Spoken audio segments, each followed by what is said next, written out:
Rayan Cherki, Haaland, Rayan Aït-Nouri, Tijani Raiders, Omar Marmoush, Rodri. Manchester City are creating a monster. A team so stacked, so balanced, so terrifying that it feels like Pep Guardiola sat down, looked at every weak spot from last season and said, never again. But how good is this team? And are they addressing the problems Pep faced last season? Well, let's talk about that. Last season was unlike anything we've seen from Manchester City in the Guardiola era. For the first time in a long while, they looked completely out of sync. The control, the confidence, the dominance, it all vanished. And it wasn't just one or two bad results. This was a systemic drop-off that affected every part of the squad.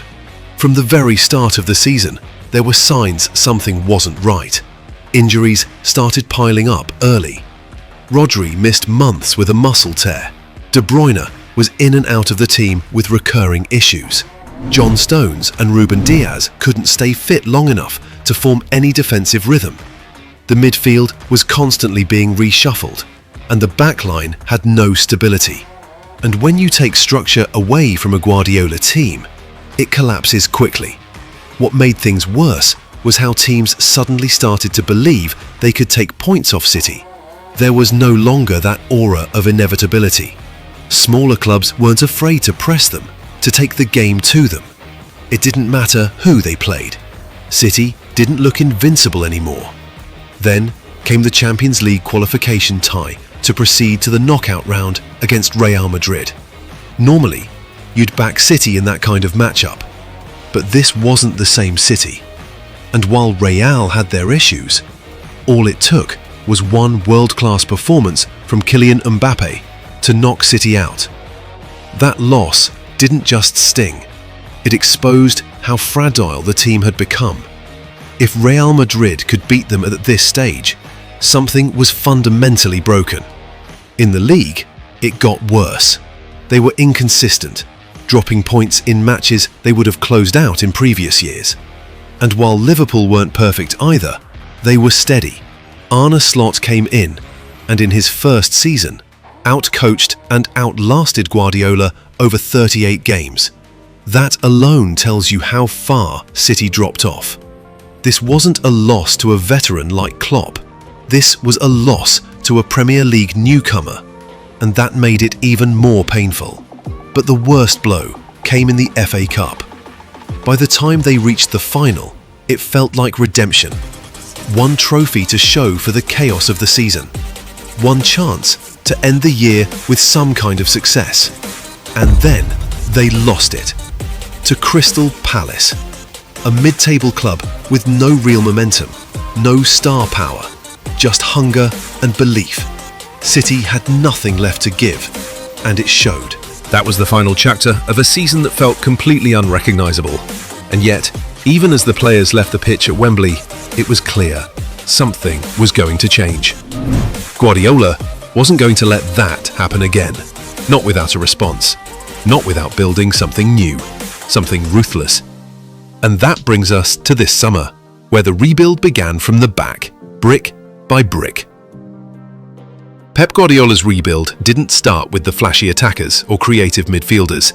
It started at the back, because he knows better than anyone that without defensive stability, nothing else works. Last season's collapse wasn't just about missing goals or creativity, it was about structure, and structure begins with the back line. Let's start with Ederson. For all of City's problems last season, he remained one of the few constants. He's still one of the best ball-playing goalkeepers in the world. His ability to break a press with one pass gives City a huge tactical advantage. But what went unnoticed was how often he was left exposed. He made mistakes, yes, but that was largely because the defenders in front of him were constantly changing. No rhythm, no protection. With a more stable back line this season, Ederson's job becomes simpler, and that means fewer errors and more clean sheets. Now, looking at the centre-backs, this is where Pep made it clear.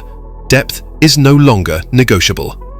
Last season, Stones and Diaz were injured at key points. Ake was reliable but overworked, Akanji was stretched thin.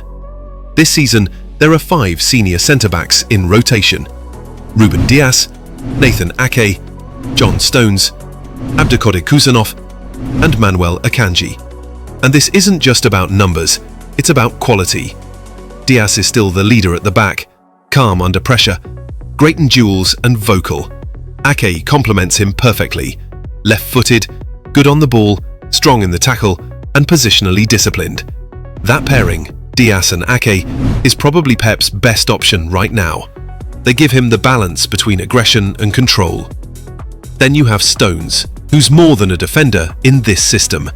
He's a hybrid, capable of stepping into midfield, helping in the build-up, and progressing the ball. When fit, he changes the tempo of City's play entirely. Akanji is versatile, solid defensively, and able to cover both centre-back and full-back positions. And Kusanov? He's the wild card. Young, aggressive, and still learning, but already showing signs that he belongs in this team. City now has the kind of defensive depth that lets them play a back 3, a back 4, or even an inverted system without compromise. Last season, they were improvising. This season, they're prepared. Let's move to fullbacks. Rico Lewis is still one of City's most promising young players. He's technically sharp, positionally intelligent, and calm under pressure. He can invert into midfield, offer overloads, and even carry the ball forward. But Guardiola wants more offensive output from that side, and that's why Tino Livramento is being closely monitored. He's fast, confident in one-on-one situations, and can drive the ball forward with purpose. If that signing goes through, Pep gets an attacking right-back who stretches the pitch, while Rico gives him control and flexibility. 2 different profiles for different game states. On the left, Joško Gvardiol continues to impress. He's not a traditional left-back, but he brings something unique. A blend of defensive solidity and surprising goal threat. His long-range shooting, aerial strength, and ball progression make him valuable, especially when City wants control. But then they added Rayan Ait-Nouri, and that changed everything. If you didn't watch Wolves last season, you might overlook this signing. But Ait-Nouri is a technical, creative fullback who plays more like a winger in possession. He can take players on, thread passes in tight spaces, and deliver quality in the final third. He's not just a fullback, he's a tactical weapon. Guardiola loves players who can play multiple roles in a single match, and Ait-Nouri fits that mould. He can invert, overlap, or hold width, all in one game. That versatility makes him different from Gvardiol, who is more of a defender first. What Guardiola now has is choice, and not just depth, but real tactical variation. He can field a defensive setup when needed, or go ultra-offensive without losing shape. It's no longer about plugging gaps. It's about executing control from the back with precision. But what held City together in their dominant years wasn't just the defence, it was the midfield that sat in front of it. And last season, that midfield fell apart. But before we talk about that, please hit the subscribe button. Thank you. The midfield has always been the heartbeat of Guardiola's Manchester City. When it works, everything flows. The build-up, the pressing, the transitions, the control. But last season, that heartbeat was weak. Not because of a lack of talent, but because of the wrong mix at the wrong time. It started with Rodri's injury. His absence exposed just how dependent City was on his presence. He's not just a defensive midfielder, he's a metronome. He dictates tempo, breaks up play, and connects defence to attack without ever rushing. Without him, the midfield became disjointed. The structure collapsed, and suddenly, City looked wide open, something you never associate with a Pep Guardiola team.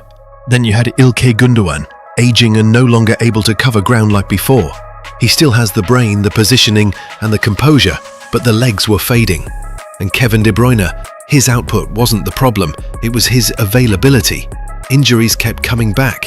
The explosive runs, the quick turns, the bursts into space, all became less frequent. City weren't just missing control, they were missing verticality, creativity, and leadership. To compensate, Pep relied more on Kovacic and Bernardo Silva, who were excellent in moments. Kovacic brought calmness and control, and Bernardo gave energy and work rate.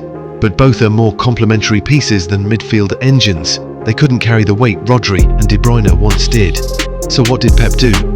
He started reshaping the core. First came Nico Gonzalez from Porto for 60 million euros. A clear investment in the future, technically clean, very confident on the ball, and has a good engine. but it's clear he still needs time. He struggled in big games last season and often disappeared under pressure. In a few years he could be elite, but for now he's depth. The real fix? Rodri's back, fully fit. And when Rodri's on the pitch, City regain their identity. Even though he's just returning from a long injury, his fundamentals are too strong to fade. He doesn't rely on pace or strength, it's positioning, timing, vision. That doesn't go away with time.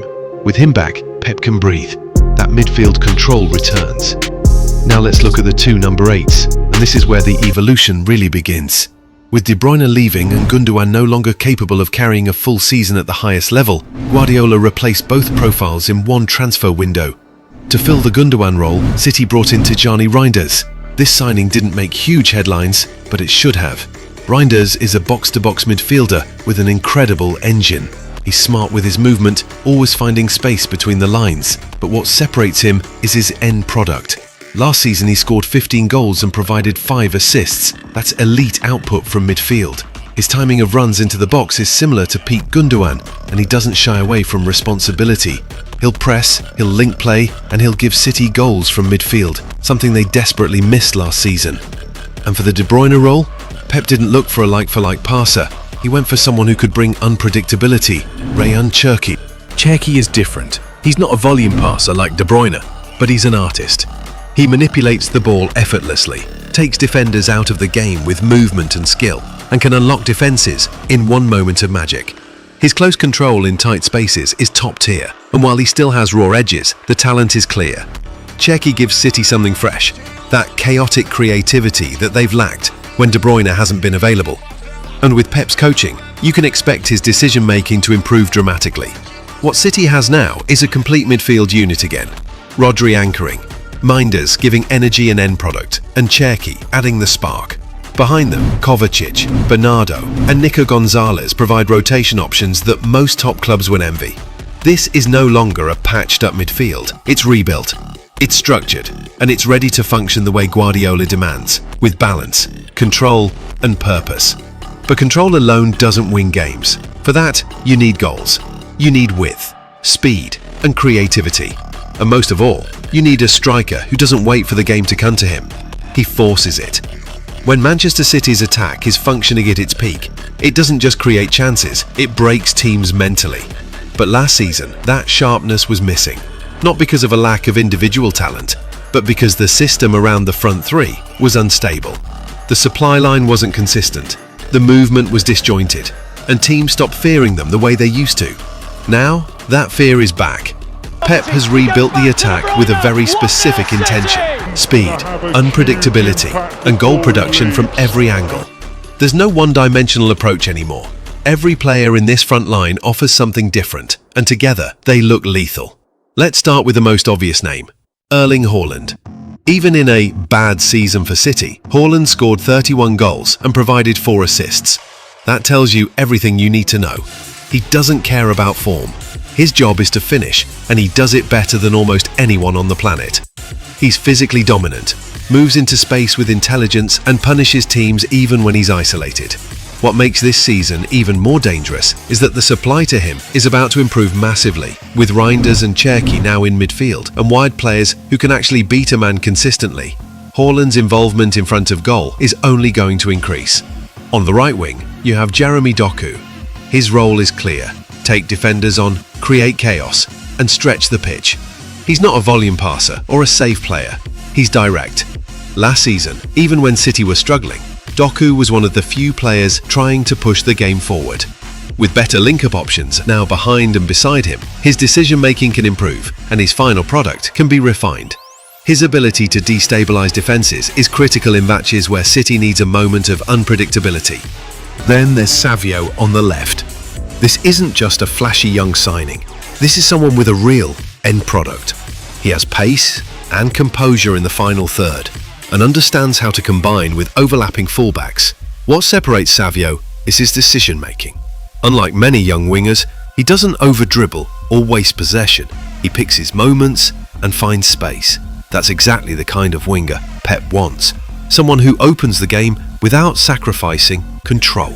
Now, aside that front three, you have Phil Foden. Last season was tough for him. Injuries, System changes and inconsistent form held him back. But we've seen what he's capable of. He's still one of the most intelligent players in the squad, and his ability to find pockets of space between the lines will be critical, especially when Pep rotates Cherki or needs another creative option through the middle.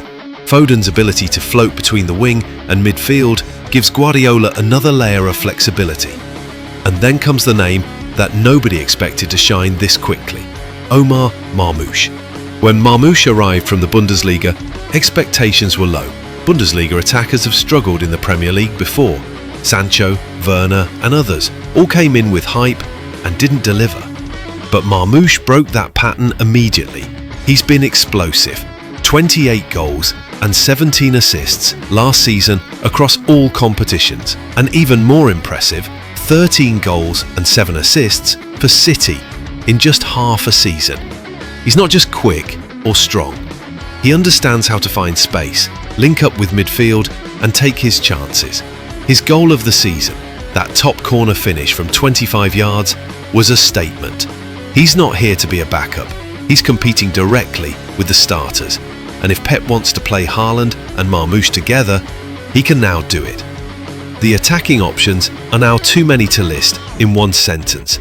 You've got Haaland, Doku, Savio, Foden, Marmoush, and even backup options like Oscar or a false nine setup if needed. And the most important thing, they're not just fast and flashy, they're productive. With this front line, Guardiola doesn't just want to dominate possession. He wants to bury teams early. The kind of pressure this attack can create over 90 minutes is suffocating. And if City were still scoring goals last season, despite their disjointed midfield and shaky backline, imagine what this group can do now with structure behind them. Last season was a wake-up call for Manchester City. They looked human, vulnerable, beatable. Injuries exposed them, the midfield lost control, the defence lost shape, and despite having one of the most dangerous strikers in world football, the whole system felt broken. But this season they are coming for it all. But what do you think? Can they dominate